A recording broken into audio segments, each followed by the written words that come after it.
Hello and welcome. Thank you so much for joining me. And it is great to see everyone here today. I have a very special guest today. I have Aunt Kathy. Hello, Aunt Kathy. Hello, Kelly. How are you? I Or am should I fine. call you Godless Granny? I don't You know. may call me either one. Okay. Generally people our age call me Kelly, Okay. and younger people tend to call me Granny. Kitty calls me Gigi, and so whenever I hear Oh. Gigi, I always know it's Kitty. Mm-hmm. Um, so I answer to just about anything. Okay. Well, I'll call you Kelly then, and you can call me Kathy. You can drop the aunt part. Okay, that sounds good. It's a pleasure to be here with you tonight. And I actually got to meet Kathy in person at the Better Conference. And that was an absolute pleasure. And Tang is going to be doing better again in 2023, isn't he? Yeah, we're in the beginning stages of it. It looks like it's going to be early June of Okay. 2023, but everything's not finalized yet. I don't believe he's signed the contract as far as the location. It's probably going to be a different location. Okay. Okay. He's been looking into some different deals that we can get. But yeah, it's in the works to get going on another one and do it. We're just going to call it Better 2023. That sounds good to me. I was on Six Pack with Atheist Pastor the other day, and Atheist Pastor said that he is planning to come to Better 2023. Wonderful. He's in Australia. Oh my. Oh, that Yeah. will be wonderful. And Okay. Oz, I see that you are in the chat. So he would like to take a trip down to Ken Ham's Ark Museum, Oh gosh. Ark Encounter at the end of the conference. So maybe we can organize kind of a little side trip to the Ark Encounter for atheists only. Oh, wouldn't that be a It's an hoot? option, yeah, an optional thing at the end of Better 2023. Uh, Oh, maybe Ken will give us a discounted price. Oh goodness. Hmm. How fun. Okay, Kathy. First, before we get into our topic for tonight, I'd like you to tell our guests just a little bit about yourself and what is it that you do. Well, I am a mom and a grandma of four grandsons. I'm retired. I was in the dental office field. I worked, my last job was 16 years in the, um, what's the word I want? Administration area. That's what I've always done. My whole career has been in administration of one type or another. Um, and I've been, I was a pastor's wife for 30 years. And I'm now single. I've been single for 7 years. I am slowly reaching towards another decade in age and having mixed feelings about that. But I'm grateful to have been alive as many years as I have been. I have hobbies are mainly sewing, anything with handwork. I love to read. And starting in January, I'm going to be working with the local literacy council in helping to teach reading to adults, those who are struggling. And I love to read, and I can't imagine not being able to have a grasp on that. So Mm-hmm. I'm volunteering my time to help others to be able to get a hold of that. And I'm Mm, really looking that forward sounds like to a good doing that. project. Yeah, I'm Yeah. looking forward to that. So that's a real quick rundown of where I'm at right now. Mm-hmm. Mm-hmm. Now, one of the things that I wanted Kathy to come on and talk to, but before I get into that, I do need to make a nod to the fact that today is National Taco Day. And I forgot, even though I had been reminded a week ago, and I did not fix tacos for dinner. So, any of you who haven't had dinner yet, it is National Taco Day, even though I put pizza out in the chat. Gee, I may have to run to Taco Bell.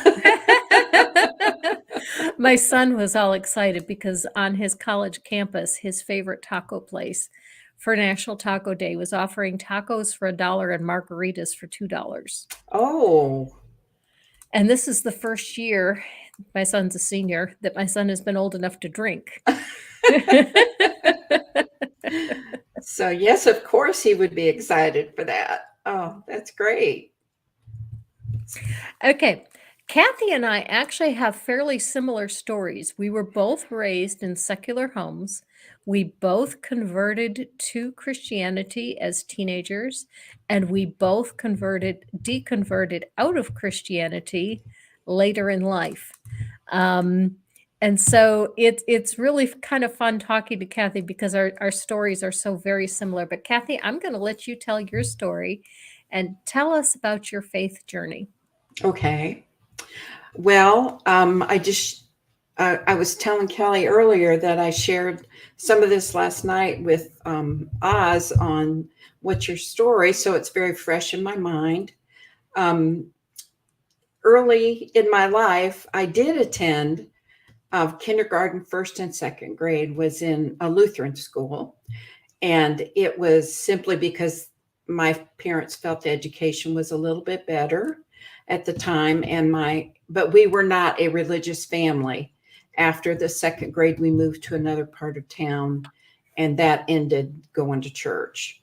I mean, the contract was up. We didn't have to attend in order for me to go to school. And so um, we we we just never, once in a great while at Christmas or Easter, but that was it. So faith was not a big deal in my home as I was growing up.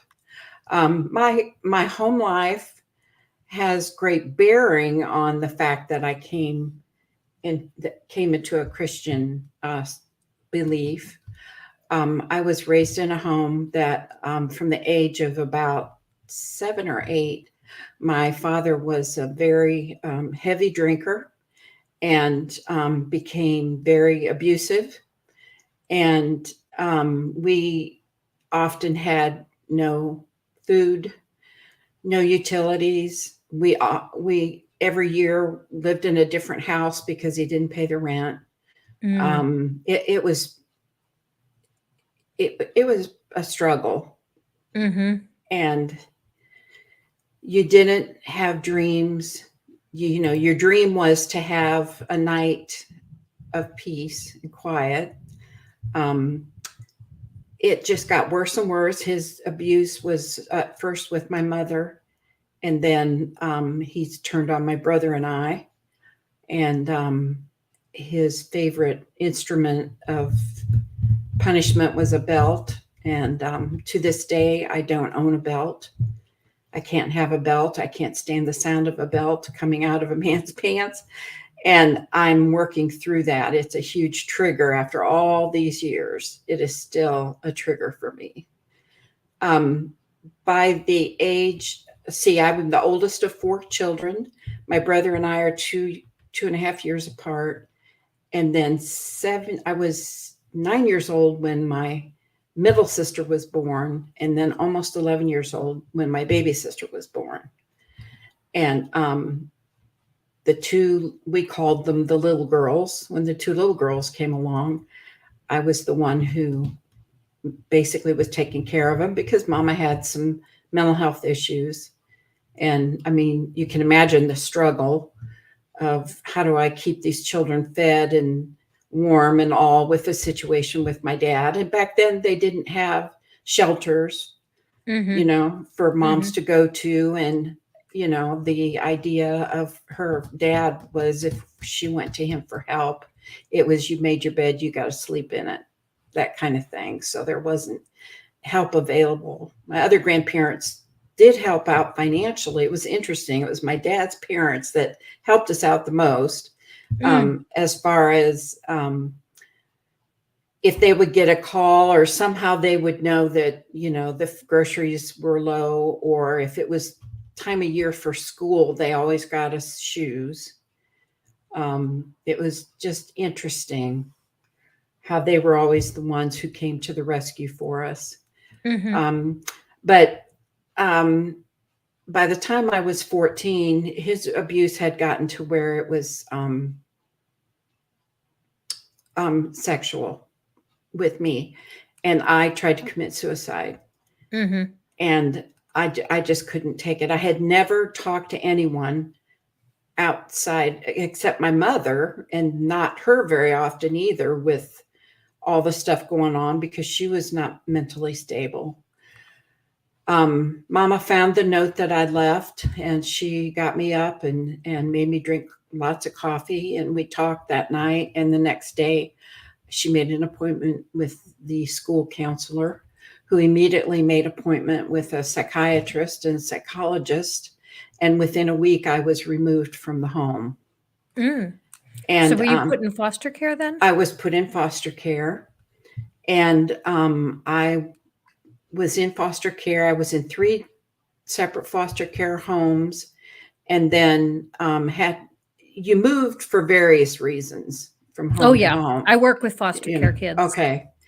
So it was time to move into another situation. And my caseworker asked me if I would consider a group home for girls.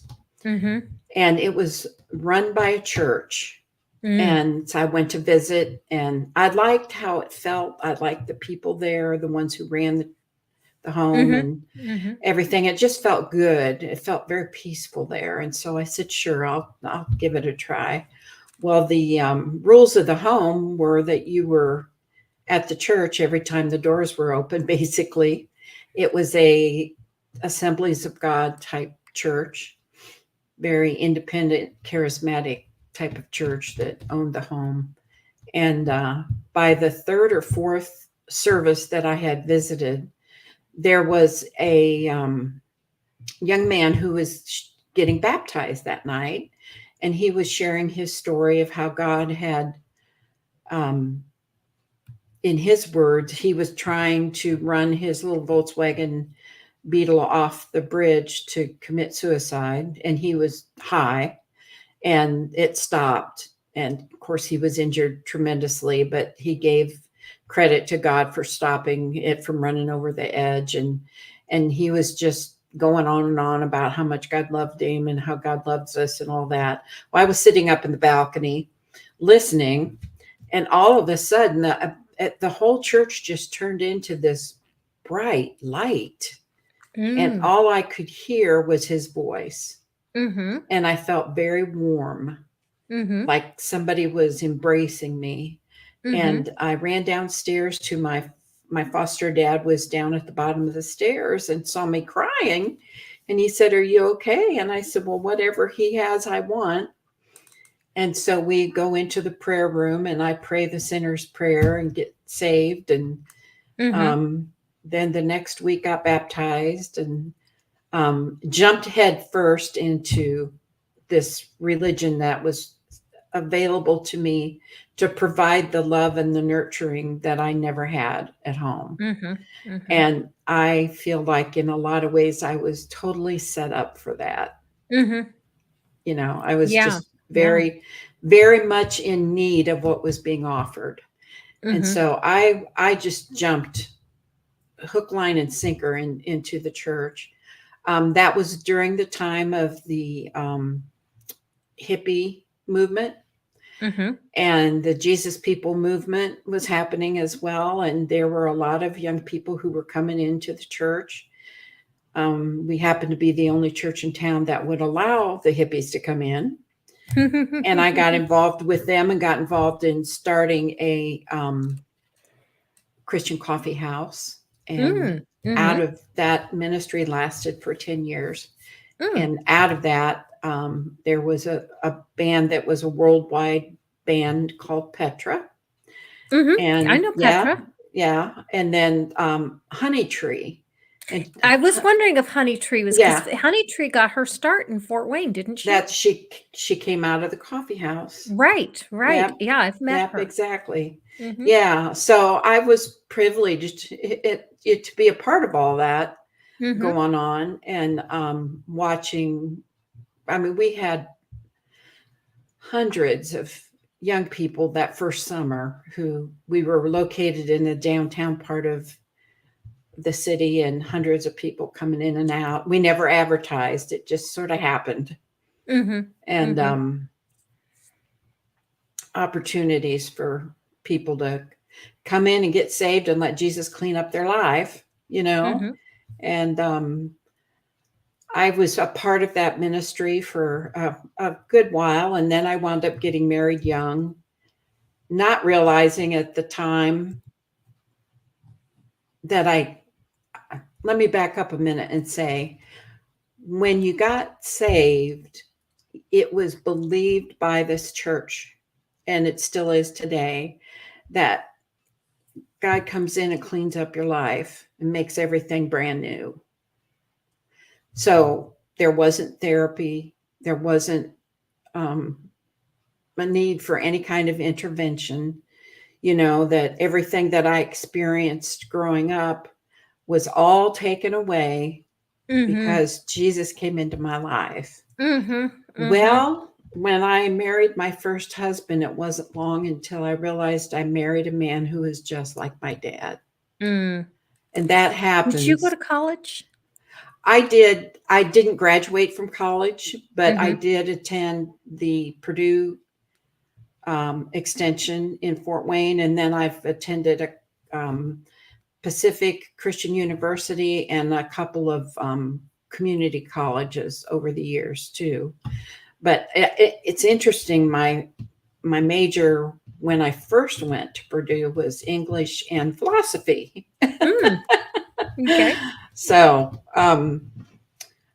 but So were you still a student when you got married? Is that why you dropped out? actually, I was a married first and then became a student. Oh, okay. So you got married right out of high school. Yes, I did. That's sort Okay. of one of the things that happened a lot. College was not, furthering your education in my family was not a big deal. It was a big deal to graduate from high school and get that done.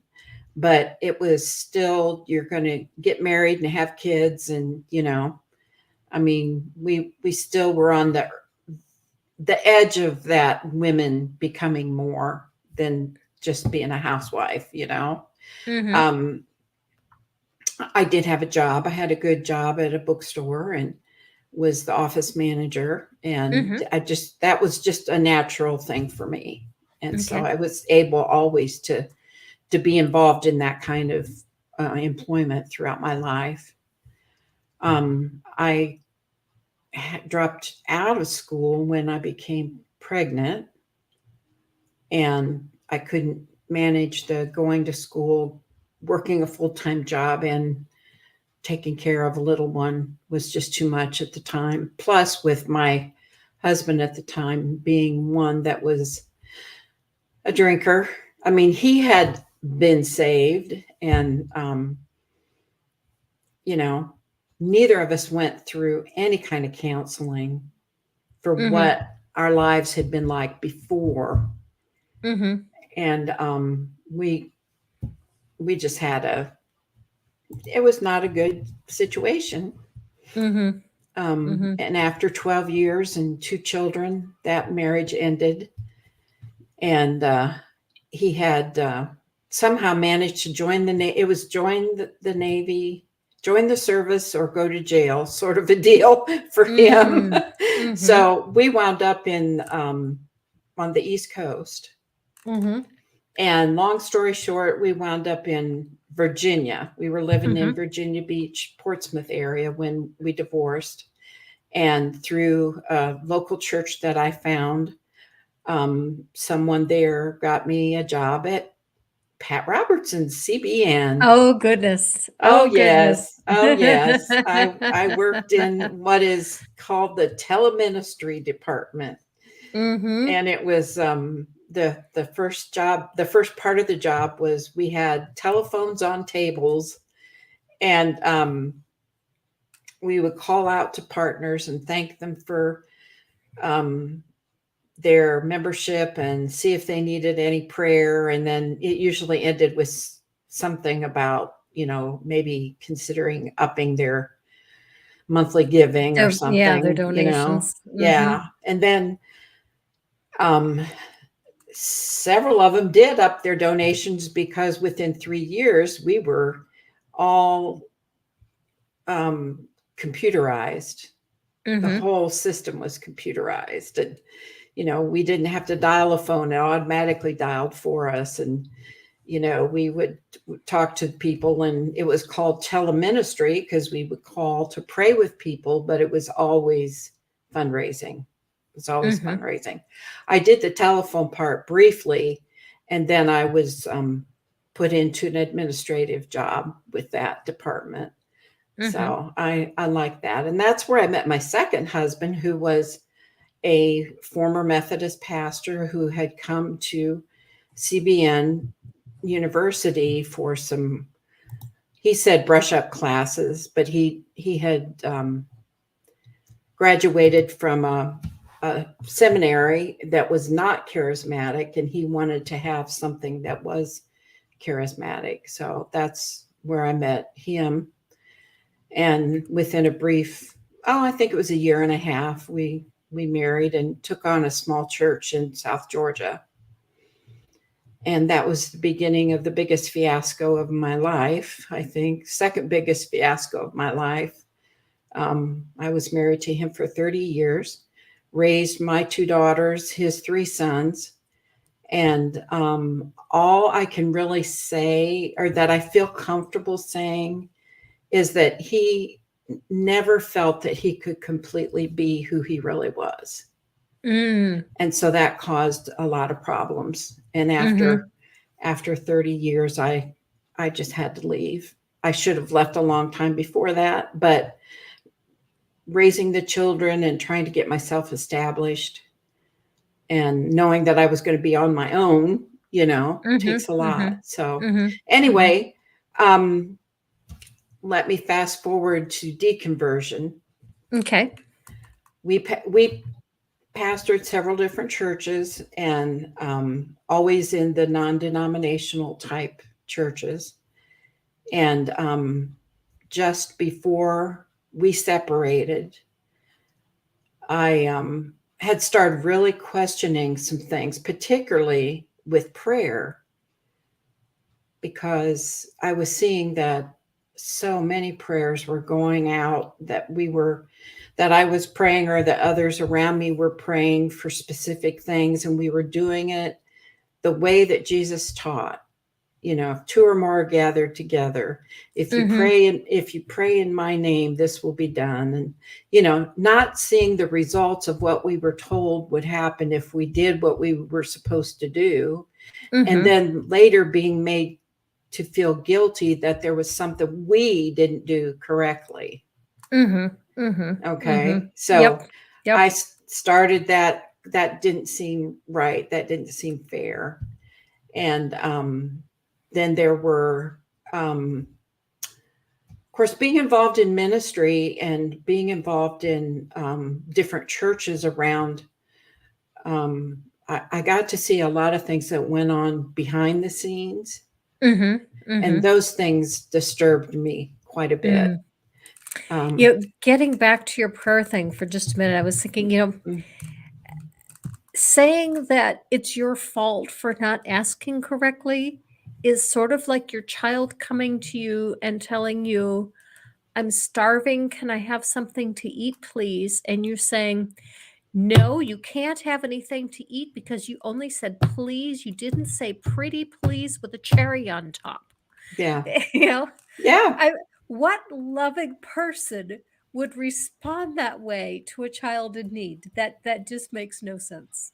yeah. I agree totally. And it was always, I mean, it was rather many times. I was an intercessor. I spent hours praying for people and standing in the gap for people, and Mhm, mhm, fasting and praying and marching around and praying and doing everything I knew to do to pray through, and it was mhm. just not happening. And One situation that our church in Fort Wayne prayed for, there was a 3-year-old child that needed heart surgery, and it was a very serious situation, and so our church prayed for this child every Sunday for 2 months preceding the surgery, and the Mm, child still died. mm, Although, they told us what the procedure was called, and I don't recall offhand. If there's anyone with some extensive medical knowledge, you might be able to pick it up in the chat if student Dr. Ben is there. Um, it I looked up this procedure and I saw that the survival rate for it is like 20%. And basically, the parents had two choices. Choice number one was they could hope for a heart transplant. And if mm, they could get her a heart transplant, she would have survived, but she would have been on immunosuppressant drugs for life. Or they could do this procedure, which essentially would change her heart from a 4-chamber heart into a 2-chamber heart. Because only half of her heart was functioning was the problem. And if they could turn her heart into a 2-chamber heart, she could not only survive, but she would also have been able to live without immunosuppressant drugs. mm, And so it would have been a much better quality of life. So the parents had to choose, do we to go with the surgery that has a very low chance of success, but a very high quality of life if it is successful, or the surgery that has a much higher chance of success, but a lower quality of life afterward. And they obviously went with the riskier surgery, and she did not survive. oh, that's so sad. Mhm. And then people wonder why, God, why did you let this happen? Mhm. Yeah, I mean, Mhm.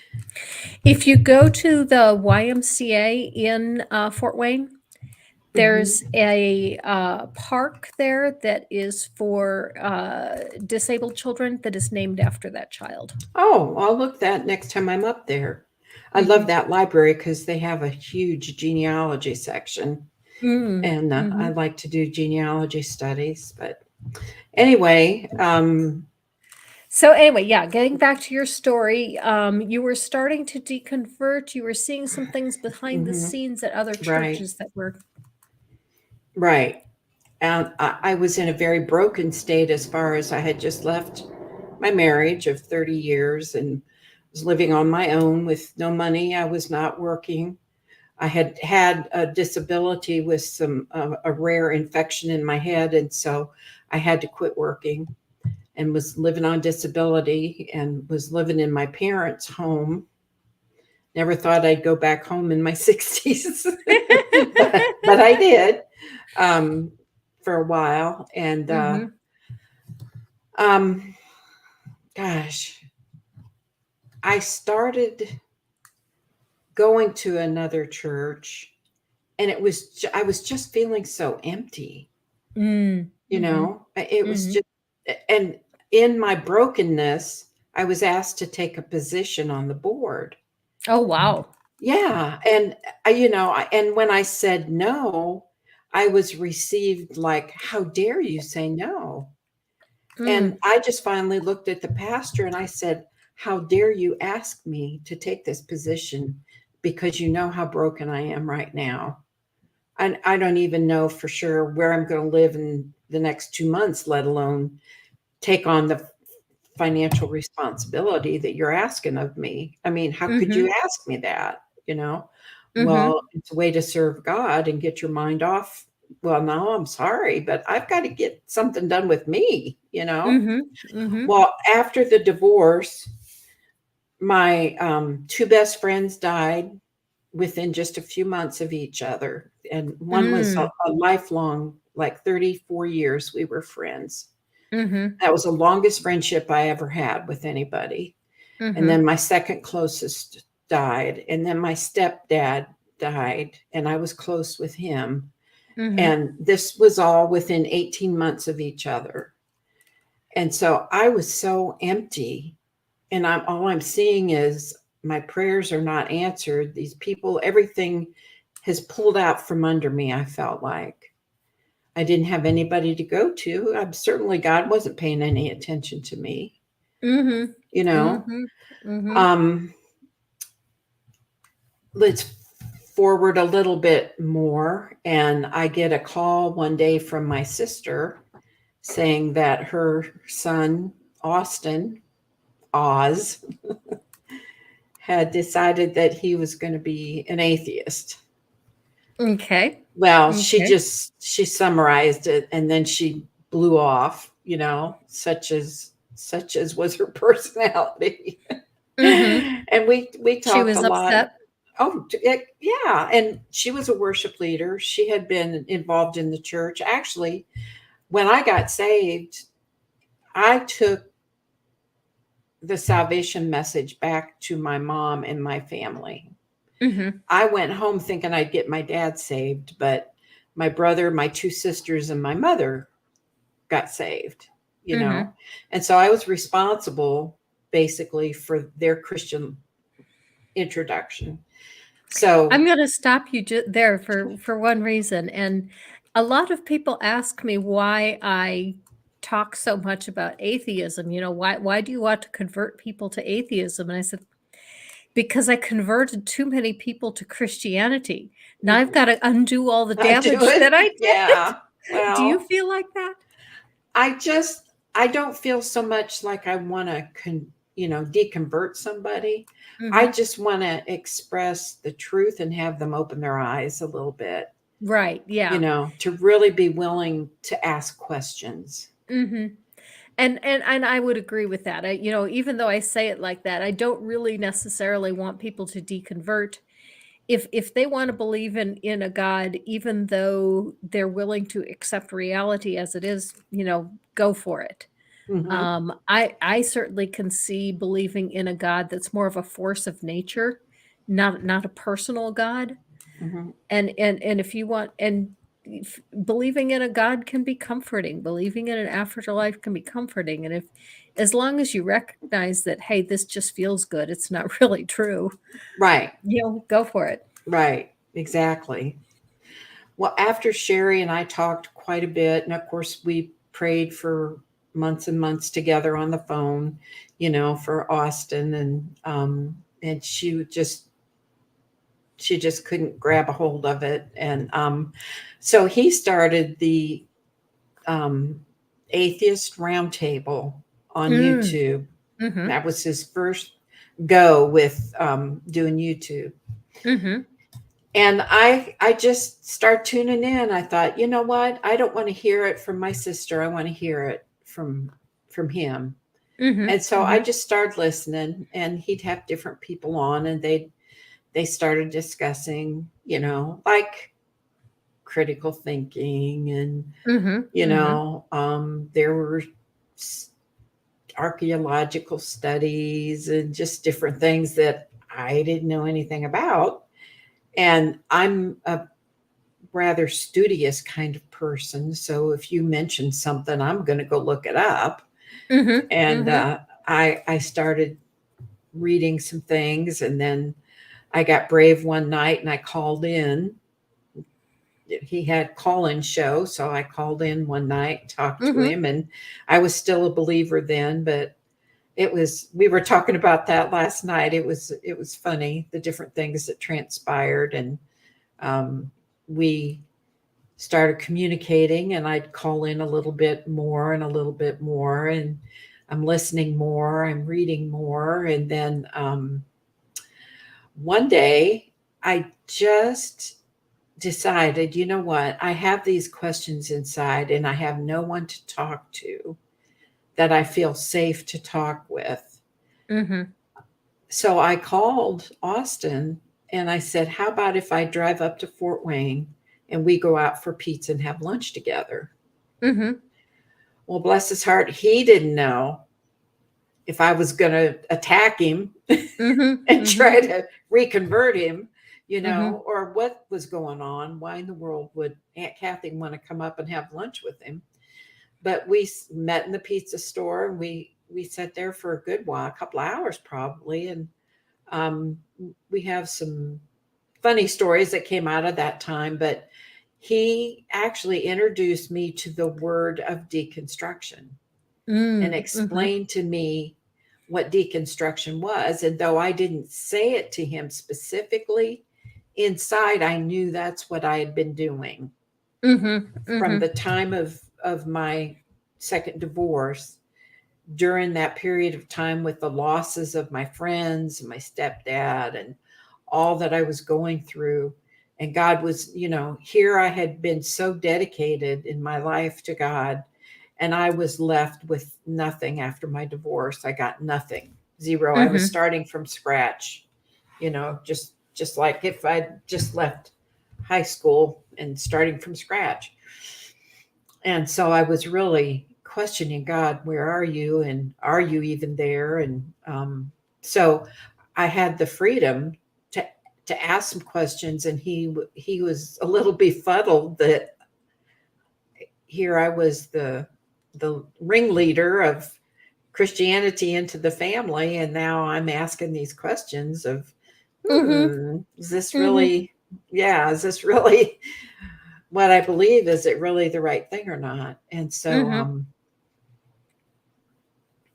we we had a really good discussion, and he gave me some names of books.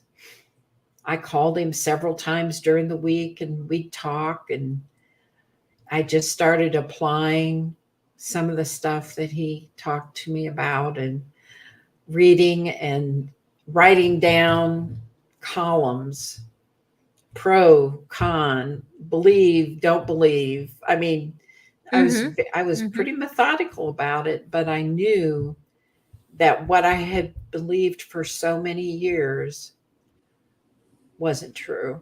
Mm-hmm. I Mm-hmm. finally saw that this Was was there not was there true. one thing that kind of broke it all for you? Actually, there was, and that was when I read the Epic of Gilgamesh, the 11th tablet that talks about the flood, Mm-hmm. and realizing that that was written 1,000 years or so before, The Bible. the Bible. And I mean, I had read a lot and, understood a lot, but when I got that, it was like, if this is false, how much more is false? That the way Mm-hmm. I've been taught, how much more is false? And I just sort of washed my hands of it. I stopped believing. I put the Bible on the shelf, and I didn't touch it again for a long, long time. And then later, as I started getting into um, wanting to help explain some scriptures so that they could be better understood and arguing them, I'd have to get it out and research a little bit more. But anyway, yeah, it was the Epic of Gilgamesh that did it for me. The final straw. Mm-hmm. Mm-hmm. For me, the flood was also the final straw.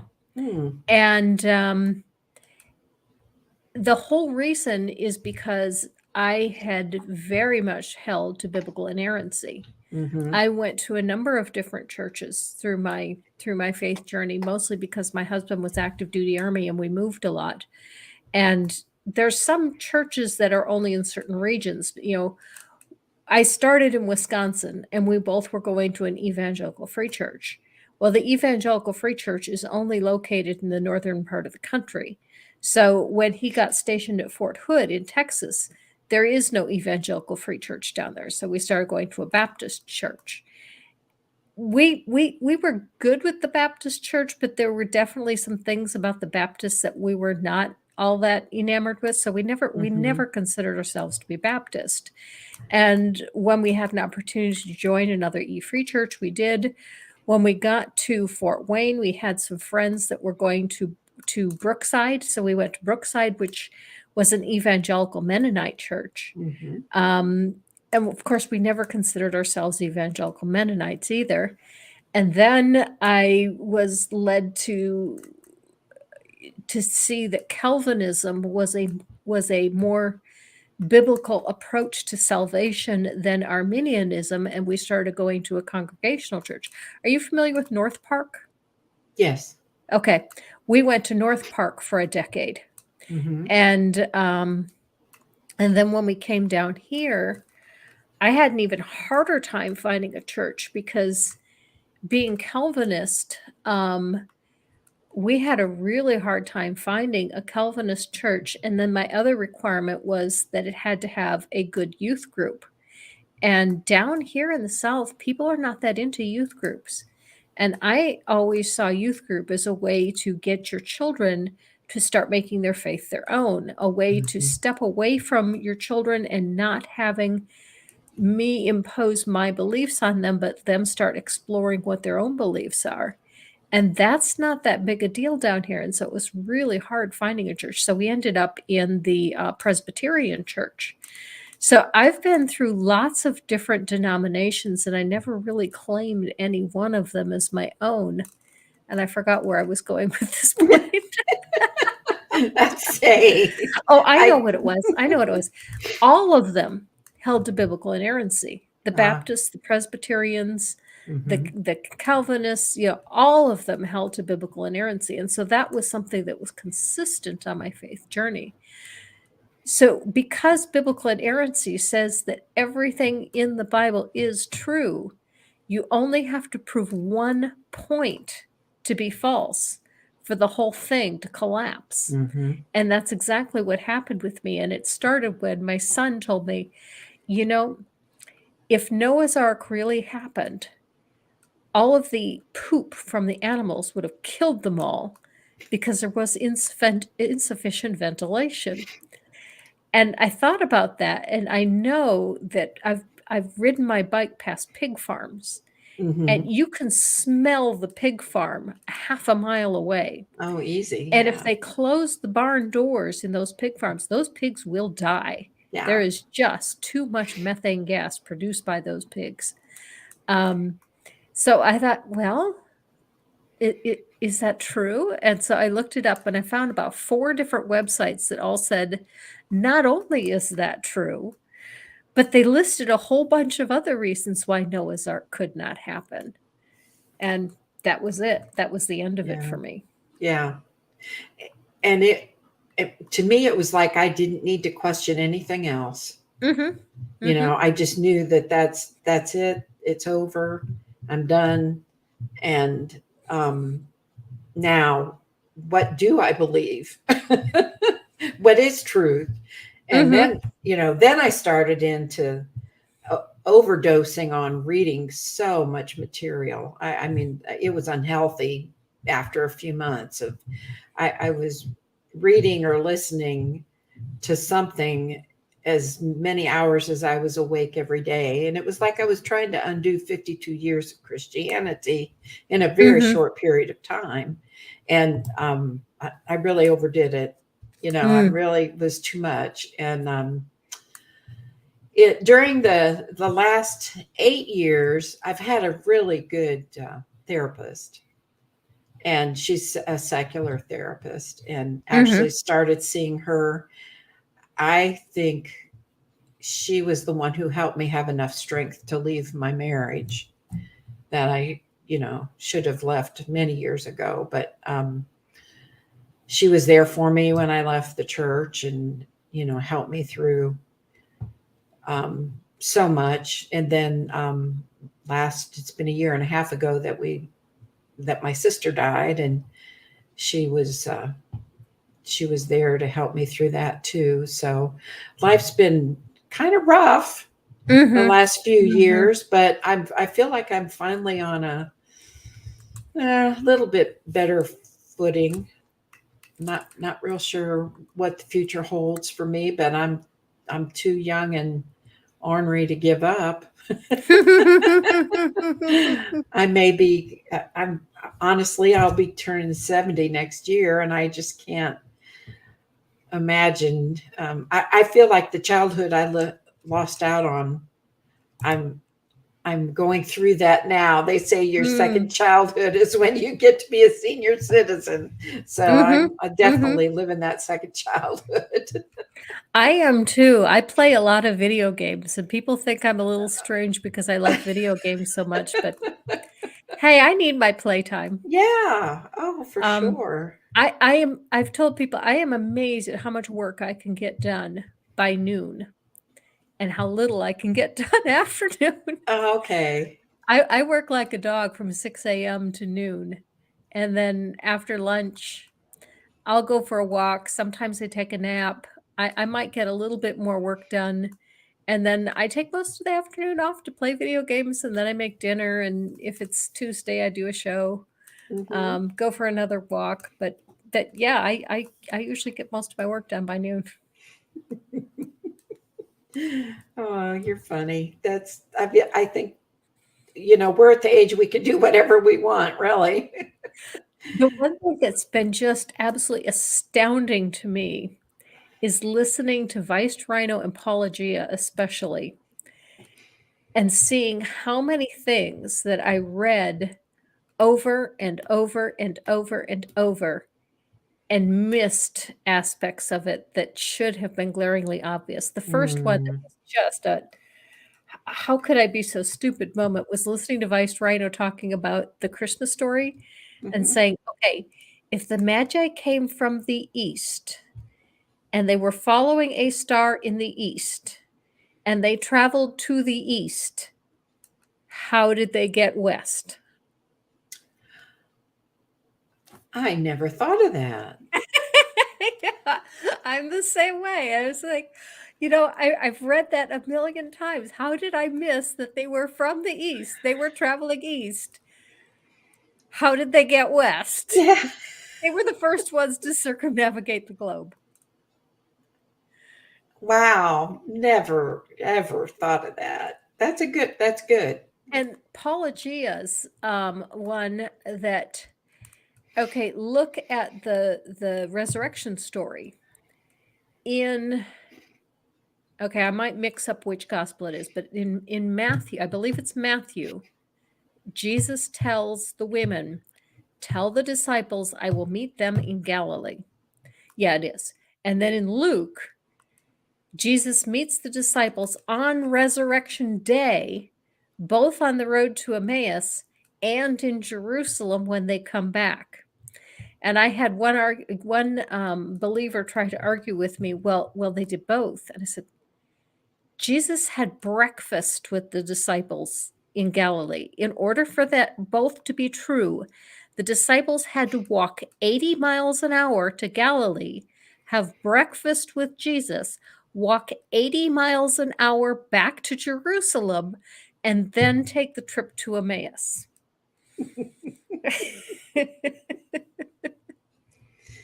See, I mean, that just shows how gullible we were, we yeah, are. because we were just so convinced that the stories were all true that we never even looked for those kinds of things. Right. Yeah. Yeah.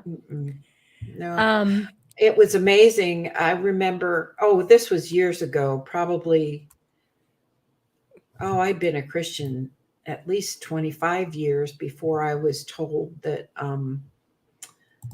David wasn't the one who wrote all the Psalms. And I'm going, what?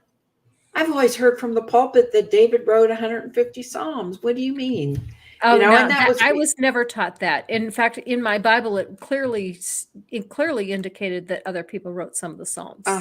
Because some say a Psalm of David, some say a Psalm of Solomon, some say a Psalm of, I forget who some of the authors were, but yeah, even my Bible told me that David didn't write all the Psalms. Well, it was after that I started really getting into more paying attention of what I was reading, and then getting into a different method of reading. And of course, I wound up being involved in the doing a Bible reading at least once a year, but not looking for things. And I, guilty as many people of skimming over things. It didn't make sense. I didn't research it out at first. I just kind of took it as, well, okay, somebody else knows the answer to this. I'm just going to keep going, and oh man, how I wished I'd had knocked into that.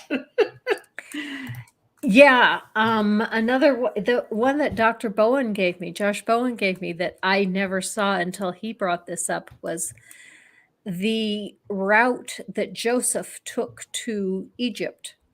I read that over many times, but never carefully enough to notice that it doesn't work.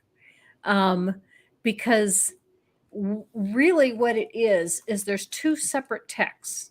And in Mhm. one of the texts, the brothers sell him to the Midianites, and the Midianites sell him to Potiphar. And in the other text, they sell him to the Ishmaelites, and the Ishmaelites sell him to the Egyptians, but not specifically Potiphar. But whoever edited the story mashed the two of them together. So it says that the brothers sold him to the Midianites, and then the Ishmaelites brought him to Egypt, and then the Midianites sold him to Potiphar, and then the Ishmaelites sold him to the Egyptians. How did I I never notice this? And it's because the know. verses are far enough apart that Mhm. unless you're paying careful attention, you don't notice that they're switching back and forth from Ishmaelites and Midianites. Did you ever question where Cain and after Cain killed Abel, where Cain's wife came from? No, I didn't, because the Bible does say that after Cain and Abel were born, that Adam and Eve had many other sons and daughters. And since the people were living for 900 years, I just assumed that this was like 700 years later, and their wives came from all these other sons and daughters. Obviously, they married their brothers and sisters because those are Yeah, the it only was people on earth. right. But yeah, I just accepted that Cain and Abel had hundreds of unnamed brothers and sisters. Oh, really? Oh, well, Mhm. I questioned, but I thought of, knowing that there were other brothers and sisters, does that mean God approves of incestual relationships? Obviously, I I mean, mean, not just that, but there's also the flood story. Um, mhm, because the descendants of Noah all had to marry their first cousins or their siblings. That's the only right. people that existed. Well, that's why we all have mental health problems, isn't it? Right. We're it's all that inbreeding that took place. Well, um, oh, there was another example. Yeah, I lost it. I lost it. Never mind. Did you have any issues with science? I didn't really. I didn't like science when I was in school, and I didn't pay much attention to science throughout my adult life. I was so wrapped up in church and church work and book work that I didn't disbelieve when my kids would come home from school and they would talk a little bit about evolution. We would talk about it, and I didn't disbelieve it, but I said, whatever you believe, God, even if it was, um, oh, how did we had a discussion one day? And I said, even if it was thousands of years, that the earth is really thousands and thousands of years old, God created it from the beginning of it all. That was my got to get God in there. And that, scripture says that the day is as 1,000 years, 1,000 years is as a day. And I said, and I don't take that meaning literally 1,000 years. It could have been 10,000 years. It could have been 20,000 years as a day. But Mhm. whatever you believe that God was the initiator of it all. That's what I Right. want you to understand. And that's where I left it as far as things with science and when my kids were in school. Mhm. That's where I was as well. And I was pretty good at science in high school. Although I made one big mistake, which I didn't realize how big a mistake this was until decades later. They had two science paths for the college-bound student. You could take Introduction to Physical Science in 8th grade, and if you did that, and that was only offered to the top students, and I took that. And if you did that, then in 9th grade, you had a choice of taking Physical Science 2 or Earth Science. And if you were not selected to have the choice of taking physical science in in 8th grade. Then you took earth science in 8th grade. So you could take earth science in either 8th or 9th grade, but if you took introduction to physics in 8th grade and then physics 2 in 9th grade, you did not get earth science at all. And that's the path that I took. And then you take biology in 10th grade, chemistry in 11th grade, and physics as a senior, which is really more of a physics 3 because you had intro to physics in 8th grade and physics 2 in 9th grade. But the issue was I never took earth science and I didn't learn any geology at all. And so I graduated high school not knowing what is the difference between sandstone and limestone and basalt.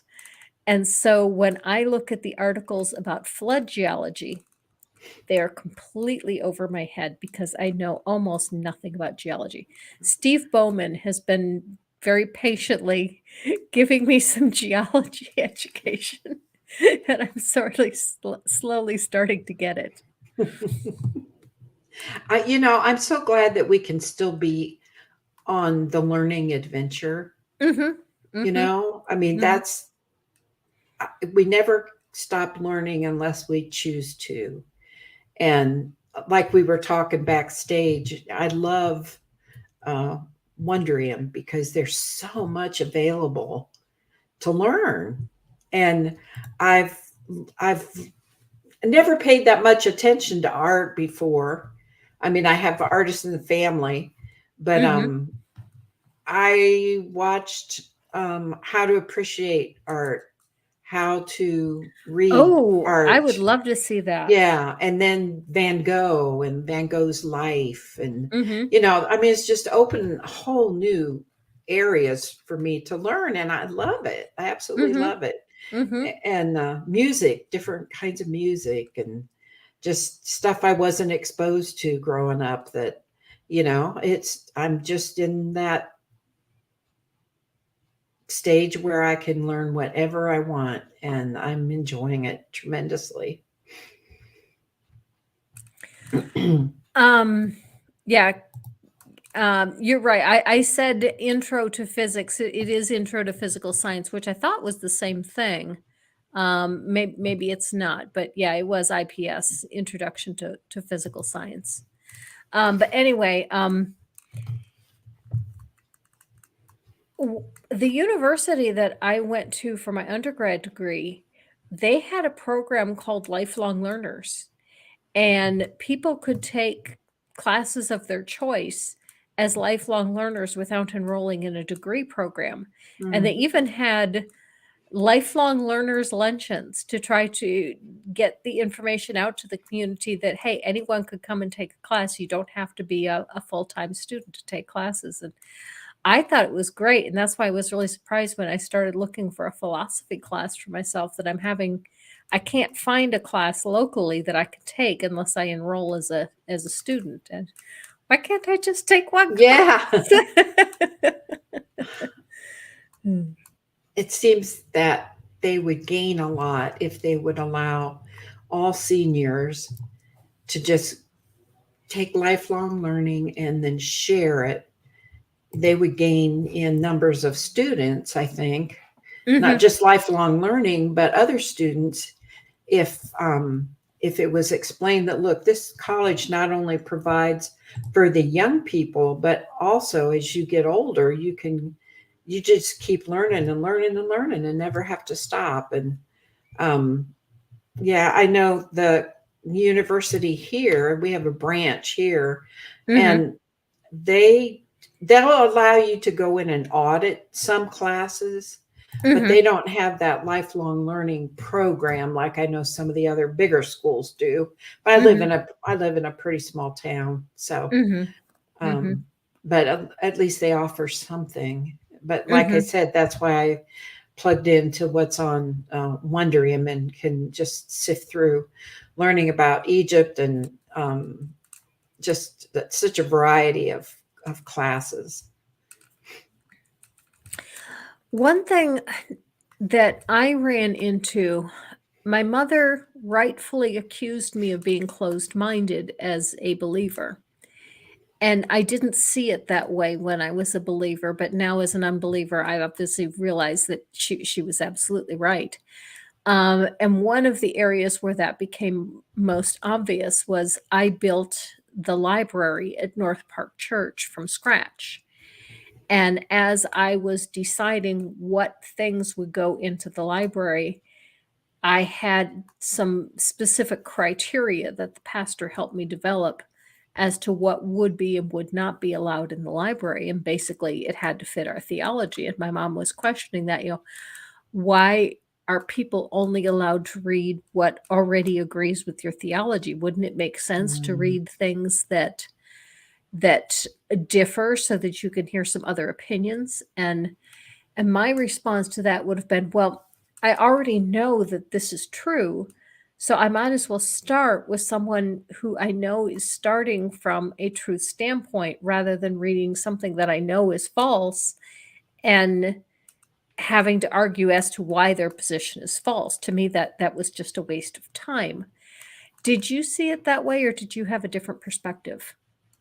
Well, we were so trained that you didn't read outside of what was prescribed and Mm, allotted. It mhm, was, you could feel free to read anything that was printed by Zondervan. mhm, mhm. Yep. The certain publishing companies, these were good and these were safe. Mhm, mhm, And if it's anything other than that, then that's not a good idea to go outside, because this we know is truth and that we don't know, and you could get off into something. And of course, the influence of demons was a big deal in the churches I was a part of. And so you read something that's not part of the prescribed rating, and some demon could get a hold of something in your brain and take you off and away from God.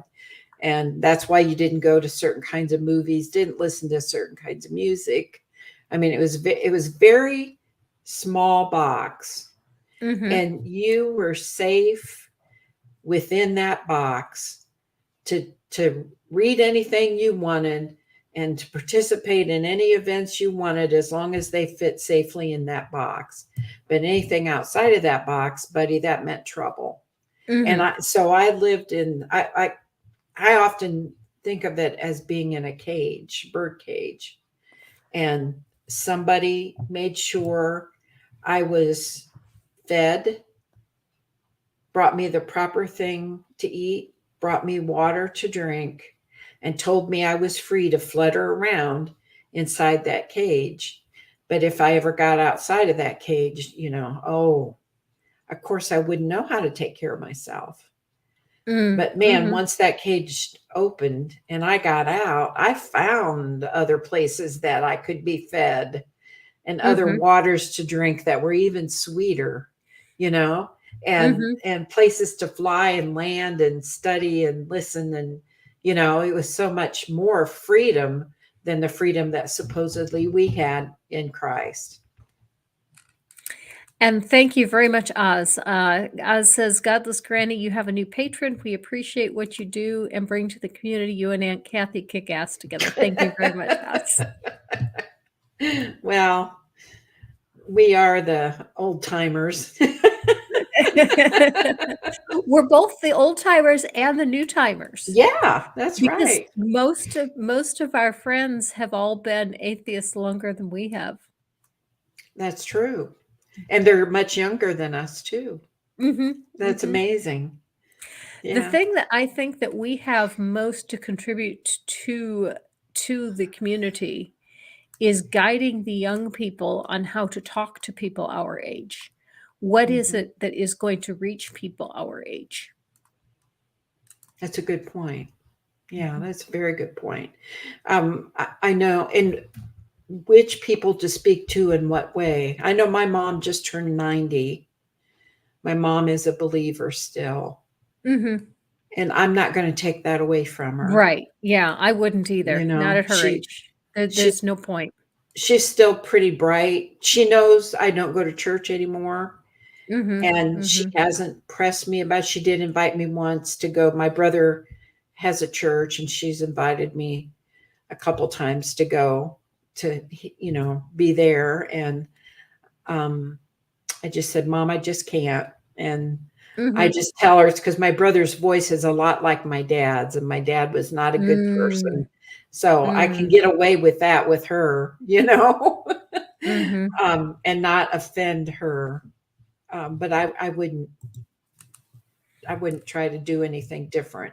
I know there's a totally different way to handle speaking to a young person about how to apply some critical thinking to what they believe versus somebody who's been in the faith for a while. And I don't know about you, but I know I have friends who are at church still who don't really believe what's going on there, but it's their community, and they can't handle the idea of losing that sense of community. And so they just stay with it. Right. And that to me would be torture. But for them, it's not. So if they can handle living in two worlds, I guess, whatever floats their boat, but it doesn't float my boat. And I understand that that is a major issue for people in the Muslim community, that giving up their faith means a lot of times giving up their family. Right. They get kicked out of the family, and so they have to keep their lack of belief to themselves just because they don't want to lose their families. Iron Charioteer asked a question that I'm going to address. What was it about Noah's Ark that made you leave Christianity? Curious. Okay. The question that got me started questioning was my son coming to me and telling me that the methane gas from the poop from the animals would have killed them all. And that got me thinking, and that got me checking the internet. And that was not enough to cause me to deconvert alone. But that was enough to get me questioning. And my son then turned me to an Aaron Ra video where Aaron Ra was talking about how the ark was impossible. And the one point that really got me was the history. Because as soon as Aaron Ra said it was historically impossible for there to have been a global flood, because there is no time in human history when the earth was devoid of the human race other than these 8 people. And I knew immediately that he was right, because I've studied history, and no history professor that I've ever studied under ever said, okay, and then the Chinese civilization completely vanished from the face of the earth. And 100 years later, as people started to migrate from Mesopotamia, they restarted the civilization. When I studied South American history, at no point did the professor ever say, okay, then all of the people groups were completely wiped out. And 150 years later, people started to migrate there from the flood. And I suddenly realized that it just didn't work. There could not have been a global flood in the human history that we know is human history. And part of this comes down to how I think. And this is why it's more difficult for me than for people who think, say, like my daughter, because I don't always put things together. A lot of times I need someone to show me the connections. My knowledge of ancient human history was in one compartment, and my knowledge of the Bible was in another compartment, and I never put the two of them together. I have a daughter that blows my mind. She's so intelligent. And it's because when you teach her something, a new concept, her brain will search every other compartment of her brain and draw any knowledge that has to do with that subject all together so that she has it in that part. And because of that, when we do puzzles, it takes her half the amount of time to do it that it does me. Or one thing that was really embarrassing, I figured out that the age of accountability doctrine didn't work. And this was while I was still a believer. And I mentioned it to Susan when she was like 17 or 18. And she said, Mom, you're just figuring that out now? I figured that out when I was 11. And it's because her brain does not work the same way that mine does. I have a hard time making those connections. I have to have somebody show me the connections. Mm-hmm. I think of a connection that I had a hard time seeing until, actually, I believe it was Dr. Josh that was on one of Oz's shows, and they were talking about the Exodus. And I never, numbers wise, I never connected that 2,000, say 2,000, 3,000, 2 million, whatever it was, of men. I was forgetting the women and the children, on how many people that would actually be to be exiting from Egypt, and that there was no historical evidence that Egypt was basically wiped out because everybody left. Mm-hmm. And I just read, how you would read things over and over and over and not catch it. Mm-hmm. And Mm-hmm. and that was like, wow, I've been reading this story for how many years? And first of all, gullible enough to believe that it was really true, but then not seeing beyond it to realize that it would mean wiping out all of Egypt to take all those people away. So, I mean, Mm-hmm. it's fascinating, the different And things that we that's, continue to learn. yeah, when I argue Noah's Ark with people, that's usually where I go, is the Egyptian pyramids. Because if you look at Egyptian history, they were building pyramids 200 years before the alleged flood, and they were still building pyramids 400 years after the alleged flood. And there isn't a point in the middle where they stopped for a couple hundred years. How does that work? Right. And the ones that they had built weren't washed away because of a flood either. Mm-hmm. Mm-hmm. Yeah. Well, oh, why? We were so gullible in some ways, and yet now we suddenly took this pill of wisdom. Mm-hmm. Mm-hmm. Mm-hmm. Mm-hmm. Ah, so, Well, we've only gotten through your story, and we've already taken up 45 minutes. We've taken up most of the time. We've only got a little bit of time left. First, I'm going to handle Iron Charities Tears follow-up question.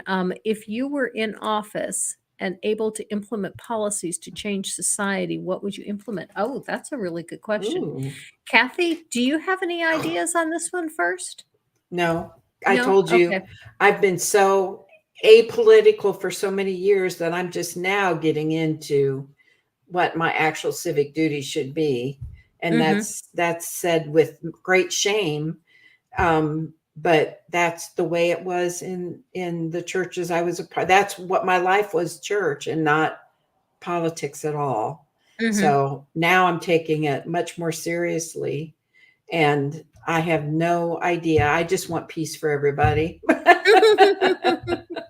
Go for I, it, I Kelly. would definitely want to codify the Equal Rights Amendment, and I would Mm, want to codify reproductive rights. mm, But good just because choices. that's what I want doesn't mean that's what I'm going to get. Right. But that's where I would want to go. I would also want to codify separation of church and state. Definitely. So often you hear the Christian nationalists say, well, separation of church and state isn't actually in the Constitution. It's only the idea that's in the Constitution. Okay, let's codify it. Let's make the actual word separation of church and state a part of the legislative language. Those are good choices. Here's one question I have for you, because this was a serious problem for me. Did you ever have issues as a believer feeling that as a woman you were a second-class citizen? Oh, all the time. Mm-hmm. And it Mm-hmm. was because the churches I was a part of throughout whatever ministry I was a part of were very misogynistic. Of course, Christianity is, Mhm. but I was involved in one ministry that I don't know if you're familiar with the name of Bill Gothard. Mhm. Mhm. And so it was a church that used his teaching, which I mean, that's what the Duggars are known for, being under Bill Gothard's teaching. And so, yes, a woman's place is in the home and not to um, pursue anything for herself other than being a mother and a wife. And therefore, well, I even had instances of um, in one of the churches that we pastored. It was a non-denominational independent church, and I was doing a lot of studying. My ex-husband had many years of Greek. He had his MDiv, but he had like a total of almost 10, 11 years of Greek. And so I would pick his brain when I would do my Bible study stuff. I would pick his brain to try to get a better understanding of things. The more I was studying and researching into different passages or whatever. And there was a time that some of the people in the women in the congregation wanted me to do a Sunday morning service. And we were, majority was women, but we were still a small church. And it was like pulling teeth for him, even though we were supposed to be the newer generation of the non-denominational, which could have lady preachers. He had a hard time with me being up in the pulpit and then getting the positive feedback at the end. And he would say in his oh, I don't even think of the word I want right now, but he would always, well, they certainly seem to like you a lot and liked your teaching a lot. And it was like, as opposed to not liking you, is that what you're saying? um, but yeah, I was made to feel second class citizen a lot Mhm. in and out of church settings. Anytime it was with a group of Christian people, women were always the second class. And that Mhm. was, I really internally fought that. And then externally have been fighting it more since I've been on my own. Mhm. Is, Mhm. by golly, I am who I am, and I've got strengths, and I've got gifts, and I've got things I can do. And I'm not going to let somebody tell me I can't just because I'm a woman. Mhm. Mhm. And I'm very proud that my daughters, even though they were raised um, in the Christian, some of the crazy Christian stuff I put them through, I was kind of strict with them too. But they both deconverted and deconstructed well before I did.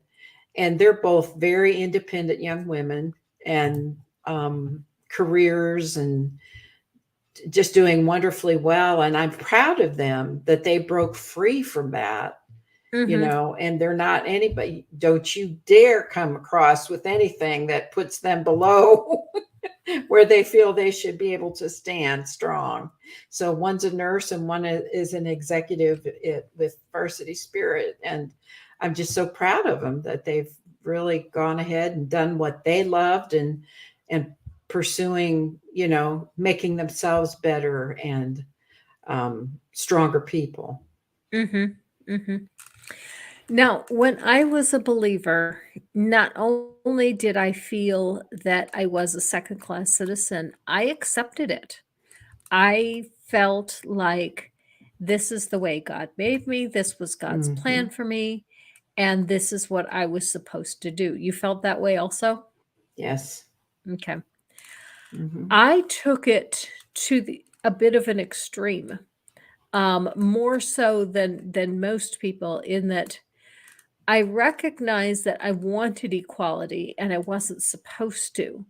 And so I tried to kill that part of myself by telling myself that I was not a person, that I Mm. have no wants, I have no desires. I'm not a person. The rest of the family are people, and I need to pay attention to their wants and desires. and take care of them, because this is what God has for me, is to care for my family and to serve my family. And that for me has been the biggest difference with being an atheist, is trying to recognize myself as a person deserving of anything that any other person does. Mm-hmm. I totally understand where you're coming from, Kelly, because you're taught to put other people above yourself, Mhm. and Mhm. self doesn't matter. Mhm. Mhm. And it is very difficult to suddenly those people that you put yourself out there for are gone, because they're no longer children at home, but now they're Right. out on their own. So Right. those apron strings are cut, and you may or may not have a husband at home, but the degree of what his needs are different now than they were, when you were younger or Mhm. whatever. And now what is my life supposed to be about? Right. Right. Mm-hmm. Uh-huh. And the first time it really became pat pa what's the word I'm looking for? Not painfully, there we go, painfully obvious to me, was when I went grocery shopping as an atheist, and I got to the cookies, and I looked at the cookies and I said, "What do I want?" And that was just a strange thing to ask. Hmm. What do I want? I can have what I want. All right. That was a really weird feeling. You became liberated, huh? Yeah, I could buy my own cookies. Buy your own cookies, take off that bra. You were liberated. Ah, Mm. oh, funny. That is that's hysterically funny. What cookies do I want? Well, I have a fun story that Oz and I shared, is that I thought it was an answer to prayer. Mhm. He showed me later that it was just kind of circumstantial, but I had wanted this antique furniture so that I could do the shabby chic look a few years ago. Mhm. And I kept looking through Pinterest, and one night I saw something I really liked, and I just kind of said, "Yeah, God, this is what I want." Well, another week later, and I saw a yard sale, which I don't usually go to yard sales, but I saw something in a yard sale, and the yard sale had a picture of this dresser that was very much like the one I had seen on Pinterest. So I went to Mhm. the yard sale, and come to find out, the girl who was selling it, her grandmother had worked with my ex-husband, and I knew Mm. her grandmother. She Mm. called her grandmother, and her grandmother had the other piece of the furniture. And the neat thing was that the money I bought the furniture with was birthday money, so it really didn't come out of my pocket, so Mhm. this was totally God, right? And then a week or so later, I found the bed so I could complete the set, and I Mm. painted it pink. Mhm. Now, I did it because, by damned, I'm on my own and I can paint my furniture pink if I want to. And I painted it just a very light, shabby chic, pink. And I Mhm. was so thrilled with that. And Oz thinks it's hysterical, because I used to feel like, well, God answered my prayer, rather Mhm. than, how things really worked out was, no, I started looking for it. Mhm. Mhm. I wasn't looking before, but after I'd made that declaration, this is what I want, then I started looking. Well, but doing what we want, I wanted that furniture and I wanted it pink. So I Mhm. got everything I wanted. But think about the implications if that really was God helping you find the furniture. That God is good with helping you find furniture, but keeping a 3-year-old girl alive through a heart surgery, he doesn't have time for that. Right, right. And most people don't. It's just like the thank you, God, that you saved that parking spot for me. Right. But my Exactly. neighbors down the street are starving, you know. Yeah, Mhm. yeah. Mhm. And we tend to be very selfish and self-centered, I think. As Christians, I think Christians are very selfish and self-centered. And Well, we are starting to run out of time, so I'm going to start okay. wrapping us up, and I'm going to start by letting you have an opportunity if there's anything that you might want to add that we didn't get to. And then after that, tell us about anything that you have coming up. Do you have your own YouTube channel, don't you? I'm on Tang. I have a Okay, show you're on. on Tang. Okay. And it's called Vintage Explorer. We have shows the second and fourth Wednesday at noon. And this next, let's see, what's the date going to be? Next Wednesday. Neil, the 604 atheist, is going to be on there with me. Oh, nice. And we are just doing something different this through the end of this year, and that is getting to know the person behind the atheist. Mm. I subtitled my show Atheists Are Real People Too. And so we're not discussing atheism or religion. We're getting to know the person, their talents, their abilities, their family, whatever they want to share. And it's been really fun. And I came away from better with this idea of building relationship. And this is one way to do that, is getting to know one another better. So come and join us on the second and fourth Wednesdays at noon. I don't do late night TV. Yeah, I don't do late night shows very well anymore. I get that. Yeah. Yeah. So I said, Oz, can we try a noon show? So we're trying it. It's going all right. And Okay. it's a lot of fun.